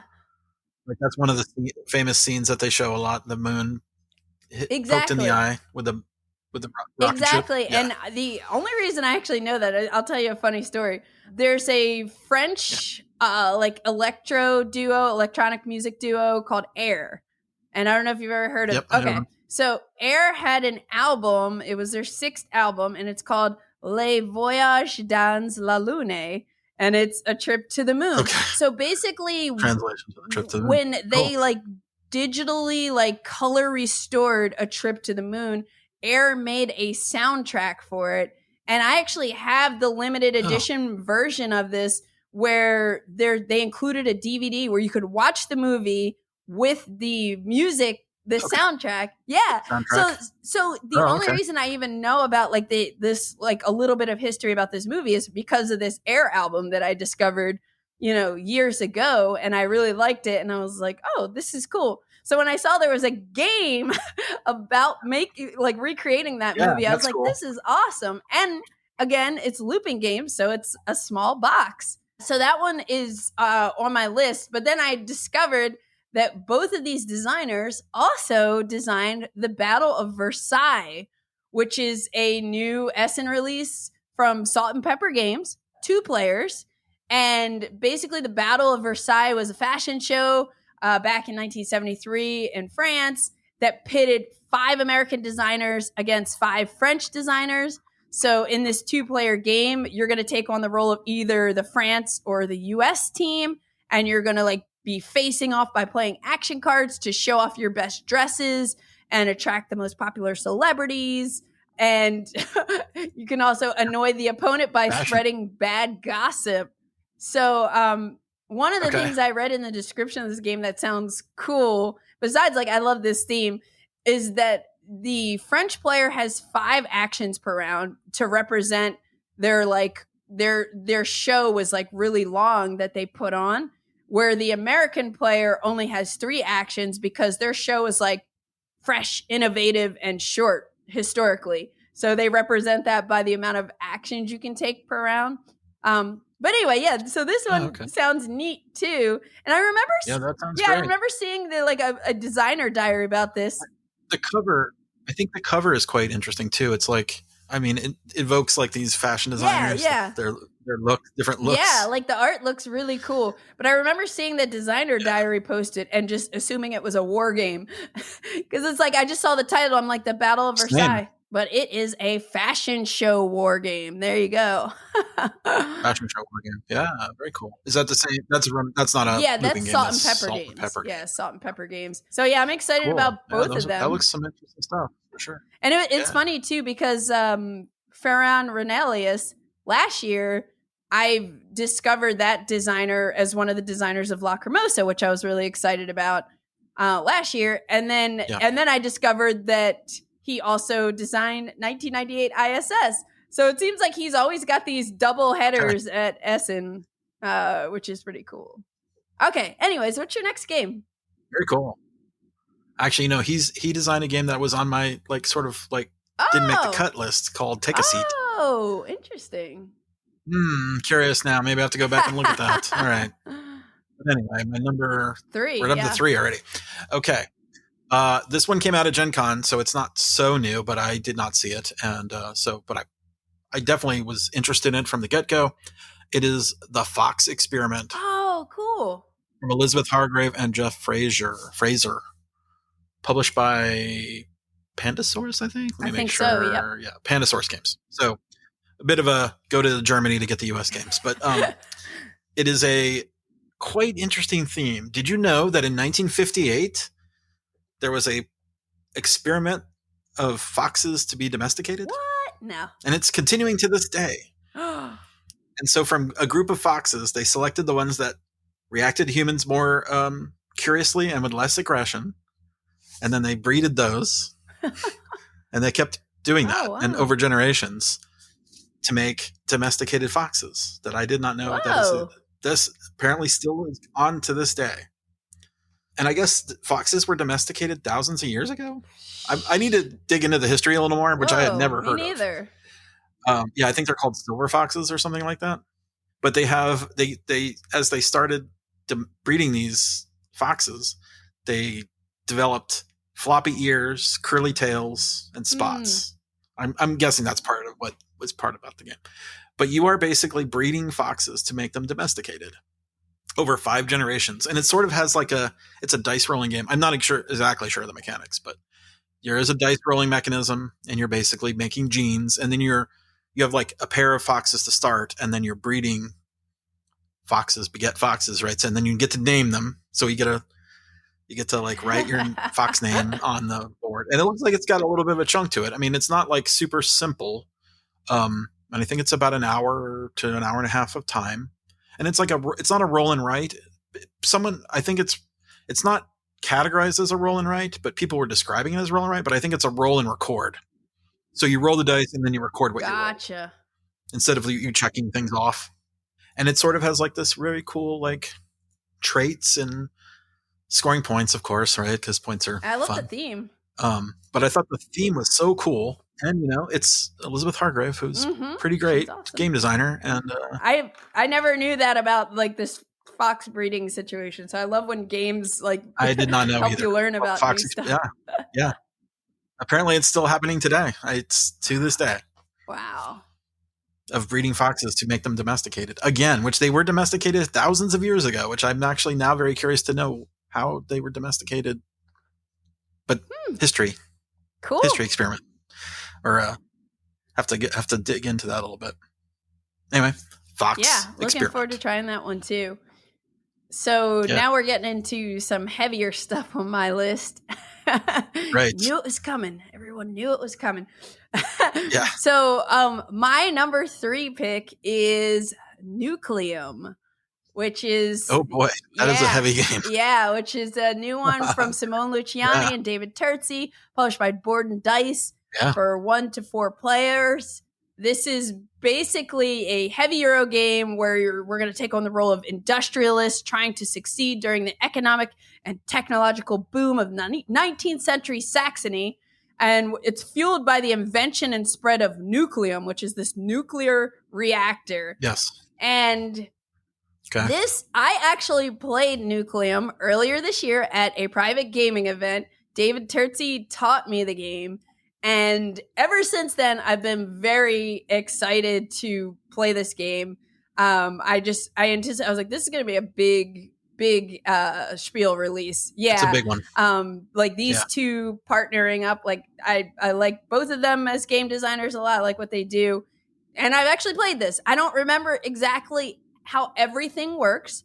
But you're basically earning victory points. That it's a victory point game. You want to have the most points you're going to be developing networks and building and then powering different urban buildings and fulfilling contracts. And also like there are going to be milestones, like randomized end game goals that you play with. And when I played it, my initial thoughts, because I actually looked back to see what I noted down. It has brass, barrage, and even a little bit of Imperial Steam DNA to it. It does not. Okay. It does not feel like any of them, but I think that people who like those games will dig this. The other cool thing that I liked about it from that initial game was that it has this like Concordia style action selection. So instead of cards like in Concordia, you have these action tiles that you can get, and you're going to be buying new ones throughout the game. But the action tiles are also track tiles, so you could either like play one of them, like you're like have a hand of these action tiles. You could either play one to take the action that's on it. They might have 2 actions on them, some of them, or you can play it onto the board to start building out a network. And so then like we were talking about earlier, like with the Voidfall cards, in this game, it is like Concordia, where at some point you need to say, I'm picking up my tiles that I've played. And when you do that, if I recall, that like triggers some scoring. So one of the things you're doing throughout the game too is you're collecting these stars. I don't remember exactly what gives you these stars, but I remember the stars when you like do this part where you're like doing your cleanup turn or whatever. It felt like almost like Great Western Trail scoring, where you're like trying to you're placing your discs along the train track, but you can only have one of your discs on each stack in most of the cases. So when you're scoring your stars, there are these like bands on this track, and if you already have one of your discs on that band, you can either go higher if you have enough, or you have to put it lower. And I think there's a space where you can always dump as many of your pieces as you want. But that kind of reminded me of Great Western Trail. And yeah, I just remember liking it a lot. It was a beast. When did you play it? At the Gathering. I remember. I think I remember that. It was a beast to set up, but it looks gorgeous. I had people who played it with me that first game. They ended up playing it again a second time the next day, and they were saying, similar to what I just said about Voidfall, how it was like much easier to grok the second time. A bit of a learning curve. Yeah, there's a bit of a learning curve. I think Steph and Michael just played it on their live stream the other night. Oh, cool. I didn't see it. I was checking in and out with it, like I was doing some other stuff, so I could see them doing it, but it looked like kind of a lot. It's definitely a lot. Like, I don't know if it's something you're going to want to really check out. Yeah. It may not be in my wheelhouse, but yeah, I think I would like to see it. I would like to examine. Yeah, and one of the things I liked was like when David was teaching it to me, he's just like, yeah, you know how you only can do X, Y, Z in brass? He was like, it's the opposite in this game. You know how this thing works in Barrage? It's the opposite in this game, Right. So it's like, again, It has some DNA from those games, but it's like a little bit different. Like I remember where you place your tracks is very like kind of flexible and like a little bit looser. Like if I start a track over in this one's area, I don't have to keep building off of that. I can then start something somewhere else. And then there's all these perks of connecting to other people and putting the same color together. There was a lot of like cool stuff. So I'm very excited to kind of dig into this more and actually get the finished version of it. Okay. That's Nucleum. Orléans. It's not Nucleum, right? No. Nucleum. Yeah. All right. I meant to say the Fox experiment, Fox Meeples. Oh, just saying. Leveled up in my head. I just leveled up even more. Yep, That's totally cool. leveled up. Okay. Number 2, Comet. Just the word Comet. With 2 to 4 players, 75 minutes, which I love that number. And Peter Prinz is the designer. Peter Prinz, if you don't know, the designer of Thebes. Do you know Thebes? No. That digging. Oh my gosh, you got to play Thebes. I feel like I've heard of it. Yeah, it's a bit OG. It's a bit old school. And I think the original copy of Thebes, there was only 100 copies made, and I tried so hard to get it, and I finally got one. And then a Queen reprints it, and it's gorgeous and it's amazing. So if you've never played Thebes, and I think it's, oh gosh, I don't know if it's called Thebes anymore. I think it had like a different name for in gotcha. English. But the original game was Thebes. Oh, it's still Thebes. Yeah. Okay, I'll check out Thebes. When was it? 2007. Yeah. Anyway, Peter Prinz, the designer, and I don't think he's designed much since then. No, he probably has. It just hasn't been on my radar. Yeah, it's been a long time since he's designed anything that is in I would call it in the gamer realm. But the Comet, so aside from being Peter Prinz, which baseline, I would say 75% is him, 25% is the theme. Comet is coming and going to destroy the Earth or wipe out all living animals on the Earth. You are trying to save certain species of animal. That's the goal. And it's got there's not a lot. Everything I've seen on BGG is all foreign language. Like someone has some foreign language comments, which I don't translate those. I just don't bother with it. But you're basically controlling and hatching animals. Now, the animals are very like fantasy based. There's I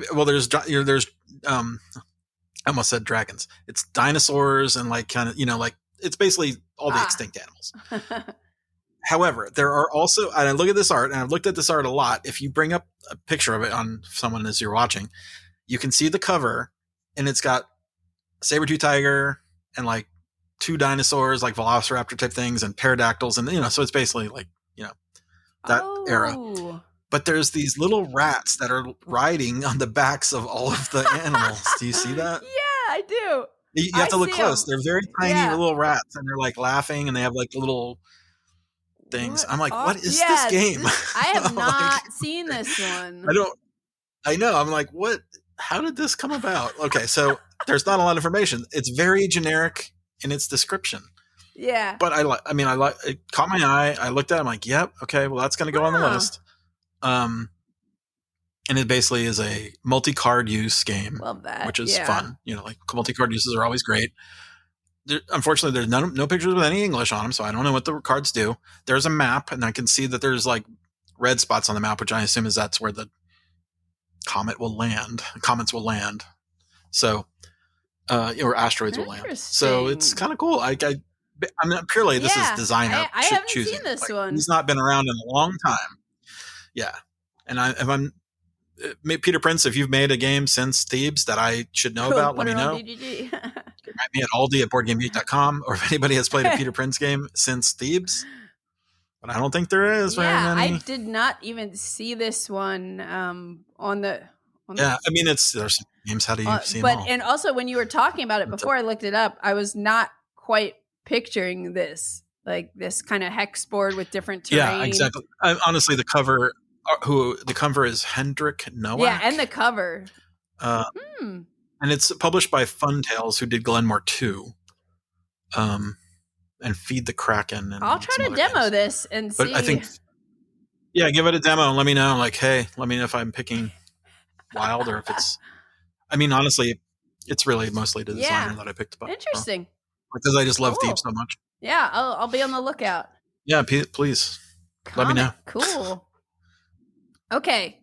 My number 2, you might know about because I was very excited about this game after I went to Gen Con. And it is Kutná Hora, the City of Silver. This is a new CGE game designed by Andrei Bistron, Peter Kaslava, and Pavel Jarosz. I don't know if I pronounced any of their names right. Apologies. But this is a... Are they all Czech designers? I think so. Do you know? Yeah. Okay. This is a historical, like real historically based city building Euro game for 2 to 4 players. And it has this like real life supply and demand experience where basically every action you take has an impact on the economy. And one of the things that was just striking to me, this was also, I think they had this at the Gathering, and the box, the box, I remember like hearing that there was some game, but for whatever reason, the box didn't initially grab me that I was like, ooh, I got to like check this out.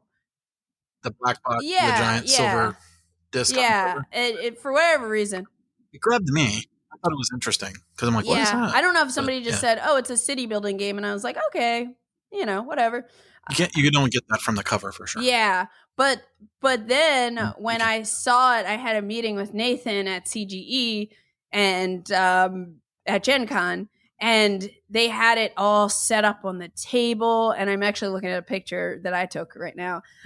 But the main game board has like, first of all, the color scheme is very like kind of monochromatic where the board is split into 2 halves and one half has all like grayish colored artwork.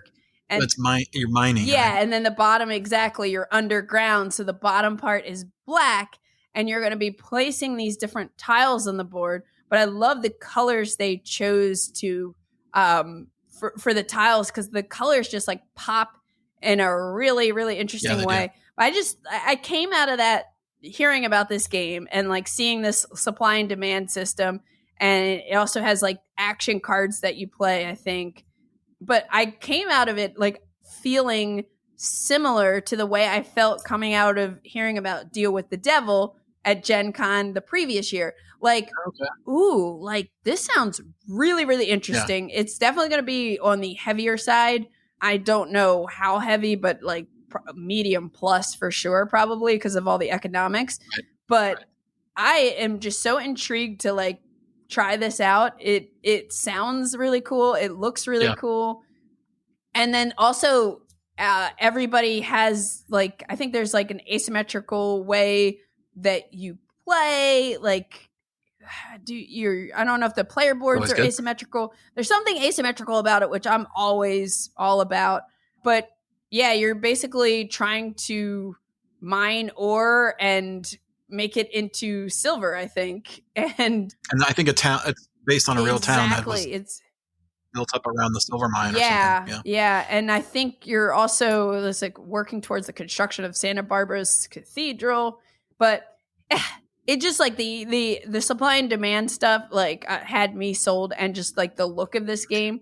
So I'm just very if the market is clever. that can be fun in the really, game. really unique. Looking, at least. I haven't played it.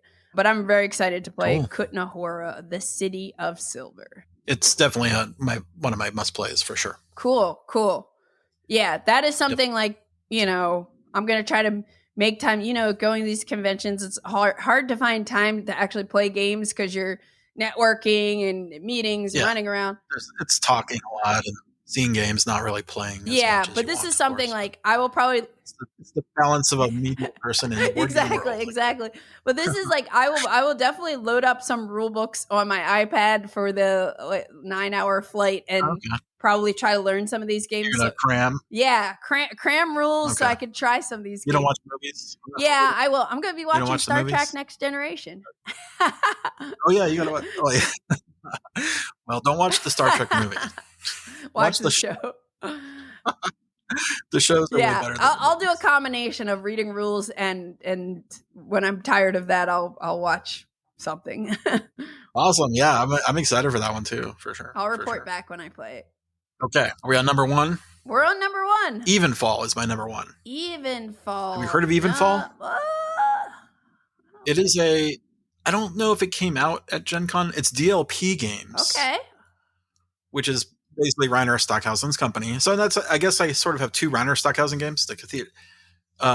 This is not designed by Rainer Stockhausen. No. It's designed by Stefano De Silvio. And it is about witches. Ooh. And I feel like that's an underutilized theme.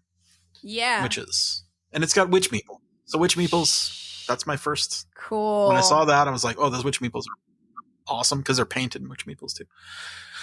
Painted wood is always good. And this is a heavy game. Like, apparently it's not as simple. Like, I watched the Man vs. Meeple preview to sort of see. I didn't want to, like, completely spoil it for myself, but I watched a good amount of their review. And they said it's a 3-round game, and they played the first round, and they're like, this game's going to be over quickly. And then they went to round 2, and they're like, oh, no. Oh, it builds up. Quickly. So it basically, it's one of those games that builds up. And he said the curve, he said it was one of the higher curves that they've seen, which may be a little bit of a negative on it for me, but hopefully it'll be great. If it's quick playing, I don't mind a long game. I really don't. But it is a card game, and the cards are look way cool. I love the artwork on it. Martin Motet is the artist who did Revive and The Magnificent. Oh wow, yeah. So there's some games, and it just struck me, and it's you're building a tableau. So, and everybody's witches are different. Like, you have asymmetric witch factions, of course. And based on what I saw from the Man vs. Meeple preview, one of the guys did like one strategy and the other guy did a completely different strategy. And if you just looked at the cards, you could see it. Like, you could night and day, you could see they're so different. And they just like, okay, that's really cool. Like, if it's not just one way to win. Yeah. That always triggers. Wow. This is like a nice little interesting, feeling. The games that like don't always play the same, and there's different strategies to explore. Ooh. But I don't know exactly the mechanics. It says card-driven engine building. I love all of that. Yeah, it's very, multi-use cards. It's got chaining too, which is an interesting thing. Like, chaining is when you have pieces that do things across a board. They chain from one to another. If that's basically what it says. The pieces don't move, but when you chain them together, they start giving abilities. Oh. I think that's it, but it's a little hard to do from like a complete preview without a playthrough. This sounds cool. But I love the theme. Like, it's very cool. Like that, and I think it's witches and warlocks, if I'm not mistaken. But we're starting to see more games with witches, because like Mind Clash has Septima coming out. Septima is coming out. I just got my shipping notice for that. Yeah. Oh, I'm trying to think if I did or not. Yeah, I think it's Kickstarter. Yeah. I backed that as well. And I have a few friends who have played it in, TTS or something, and they love it. And so I'm very excited about that. Okay. So it's so weird how board games come in waves of themes, right? It's all animals now, and then witches now is coming. And there's and there's also Witchcraft, I think it's called, which is that like solo game, Salt and Pepper games. David Thompson, Trevor Benjamin, and that's a redo of Resist, right? Yeah, but again, I almost put that on my list, but I'm like, it's a re-implementation. I'll just go to a different witch game. Yeah, yeah. No, this is cool. I did not even see this, but I'm very, very like this is now on my definitely go check out list. There's so many. There's a lot coming. As in, I think my gut feeling was nothing was so super standout, but there was going to be a lot of good stuff. Cool. Evenfall. All right, that. I'm very excited to hear more about that and try that one. Okay, you ready for my number one? Yes, please. My number one game that I'm most excited about. I think I'm most excited. It's kind of hard within. It's hard. Yeah, I mean, you have to pick something. But I think it is my number one that I'm most excited about is Evacuation, the new Vladimir Suhi game from Delicious Games, 1 to 4 players. Yeah, this game. So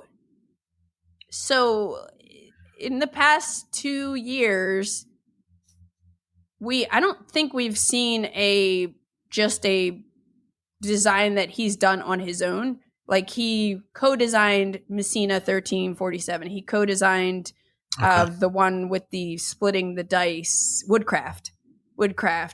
And I never actually got the chance to play Woodcraft. I played Messina a couple of times, but I love underwater cities. And so I'm just always curious. And I also know, Shipyard 2nd Edition, definitely want to get that too. Yeah, sure. Yeah, I've only played Shipyard once, but I really liked it. Yeah. So I'm excited that, that's back in print.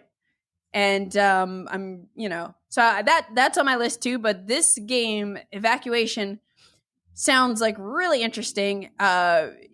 The idea is we're on this planet and the sunlight has gotten to be too intense, and you have to kind of move everybody off of one planet and on to a new one. Okay. And at the beginning of the game, you start with like a fully functioning economy in your home planet, right? But then you have to basically break it down and move everybody to the other planet. And there are different resources and everything. So you can't just run your economy the same way you did on the first planet. So I don't know. I just looked at this board, read the description. I see the board. It's like a snake. Yeah. It's a snake between the two planets. That's really neat looking. Yeah. Yeah. And I'm so curious to see how it plays out. But basically, you have different resources on the new planet. So you have to kind of rebuild your economy. But I think there's a whole transition thing of hey, you don't just all of a sudden everything is on the new planet and you've left. There's a transition thing where you're breaking down your working economy. There's an instant win rule as well. Oh, really? It says if you raise production of 3 resources to level 8 and you have 3 virtual reality machines on the new planet, you win. Otherwise, you go to scoring after 4 rounds. So there's an instant win. I love that. Yeah, I love that. That's awesome. I almost always go for that. Yeah. If games have that option, I'm going for that. Instant win. They also, and then Delicious Games, I think also has a little mini expansion for underwater cities that I want to get. I think it's just 10 new cards or something. Yeah, something like that. Yeah, something like that. But Evacuation, I'm super stoked about. I also think maybe I put it number 1 because I know the least about it. Because I'm excited about Nucleum, but I've played it. I'm excited about Kutná Hora, but I saw it. I heard a little more about it. But this one is very foreign to me, but just sounds and looks super interesting. So, that's a cool idea. Yeah, it's a really cool idea. So I'm curious to see how it plays out. So that's another one that I'll probably read the rules for. Should I get the opportunity to play it one evening while I'm in Germany? So did you have any honorable mentions? I did. I had a couple honorable mentions. Okay, go ahead. Fire. Do you want to say yours first, or you want me to do mine? Or no. I want to hear yours first. Okay. I have 3. Okay. You mean just one by one? I'll just do them all. Fire them off. Well, the first one was Trio, which is a remake of Nana. And if you know Nana, I love Nana. I'm curious to check out. I taught you Nana. I suspect I will always love Nana because the artwork is so cute. Which is, I describe Nana as Gamer Go Fish to people who haven't heard about it. If you can find a copy, buy it. It's a must. So fun. It's so quick. It's quick and fun, and honestly, like, one of my favorite games of the year. Like, it's in that list for sure. That's cool. Just because it's so simple and fun, and sometimes you just need fun games like that. Yeah, totally. And I describe it as gamer Go Fish, and I'll leave it at that. So if you know how Go Fish works, you know how to play. The second game I'm looking forward to is For the Win ? FTW, which is a Freedom and Friesa game, and it's a trick-taking game. And it says you play all your cards except one card with the highest number, and then you score. So you get your score plus, I think it's score plus your highest card minus anything left in your. I don't know. It's a little confusing on the description of how it scores, but basically, it's Freedom and Friesa. It's a trick-taking game. Awesome. Play it, and it's FTW ? I said For the Win, but it also says. The description says is on March 14th, which is Pi Day, 1337, which is a code word for leet, right? Leet speak. Okay. 1237. It's the perfect moment to play For the Win. So I'm guessing there's some kind of little bit of fun there. It says For the Win has easy rules, but it offers a very tricky game experience. So that's an honorable mention for sure. Nice. And then I think you talked about this on the Board Game Geek show with Lincoln, Freaky Frogs from Outaspace. Yeah, which is a solo game pinball simulator. And I got to play that with Friedemann. And I think he misremembered it. Friedemann taught me and showed me how to play it. And he was speeding me through it, but I felt like it was a little like, I really wanted to dig into it a little bit more and think.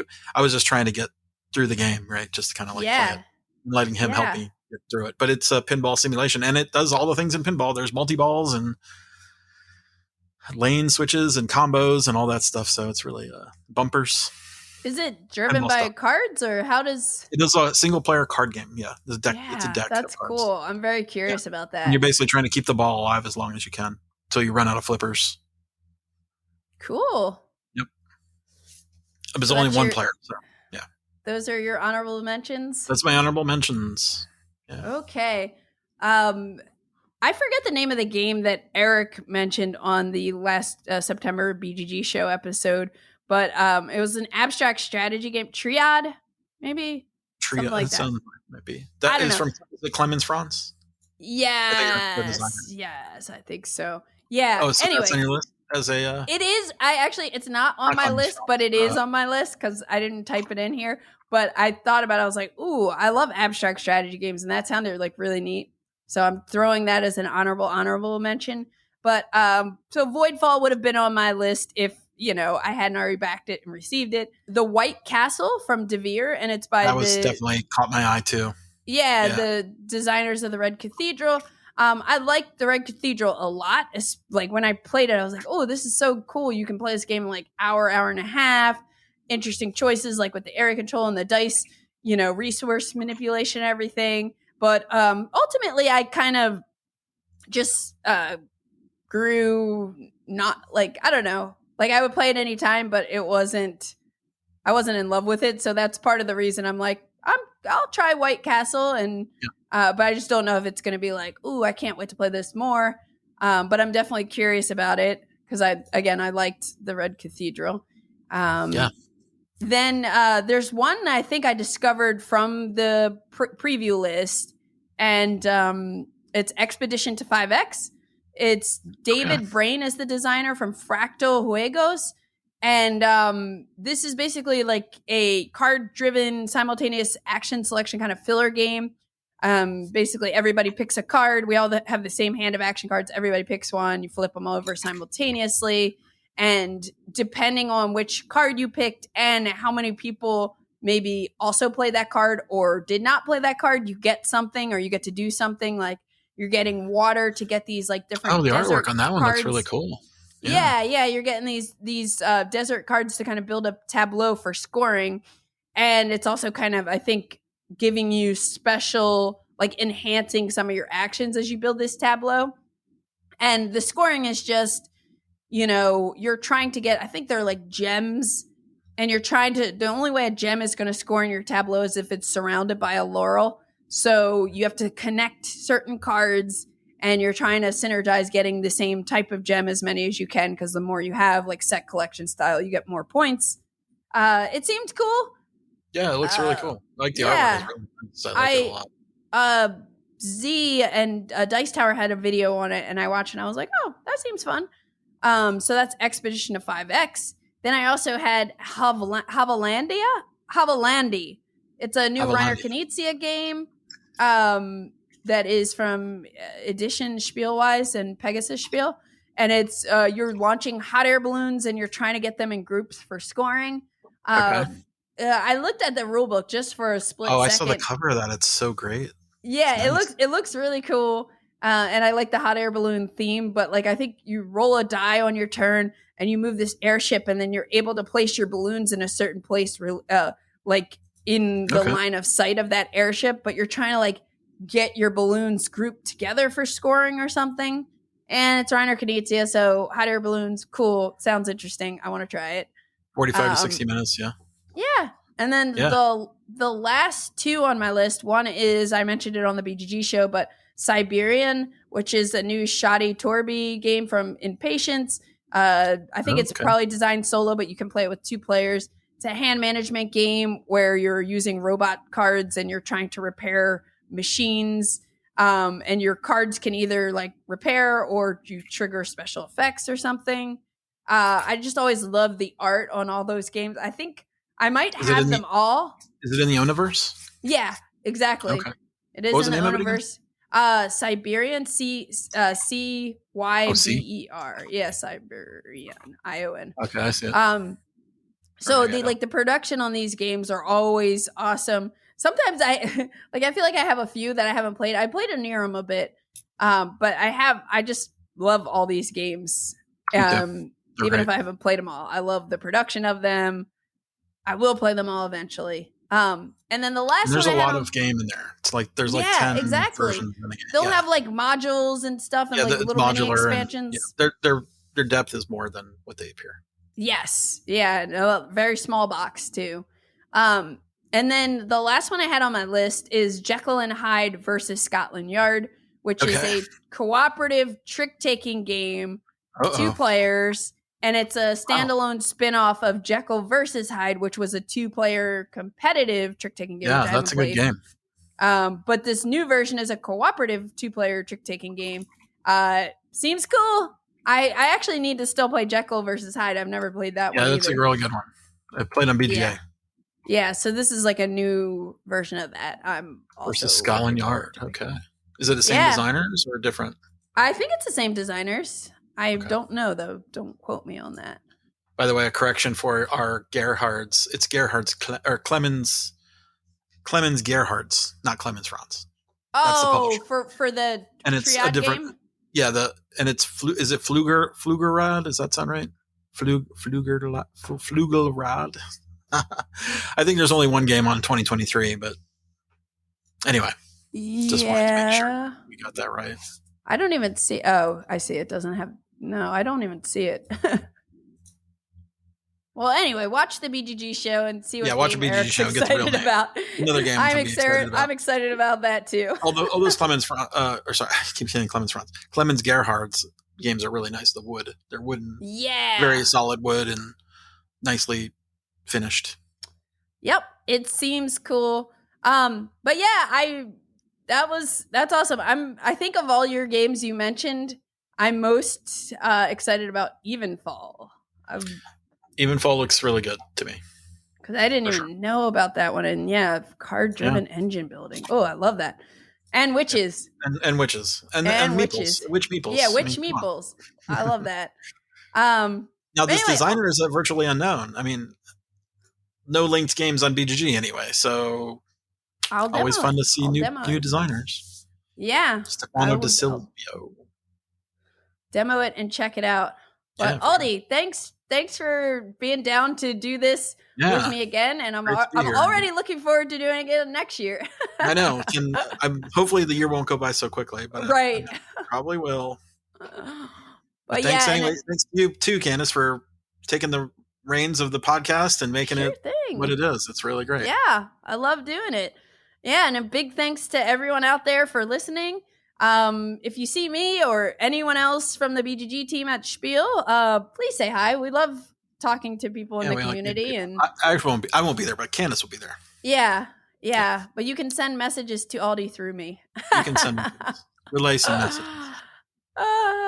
Yeah. And then I think Beth posted on BGG with the last store update that she'll have a limited supply of some treats with her. So if you see her, you can ask for a goodie. It might be a promo. If you find something. Beth, ask for a freebie.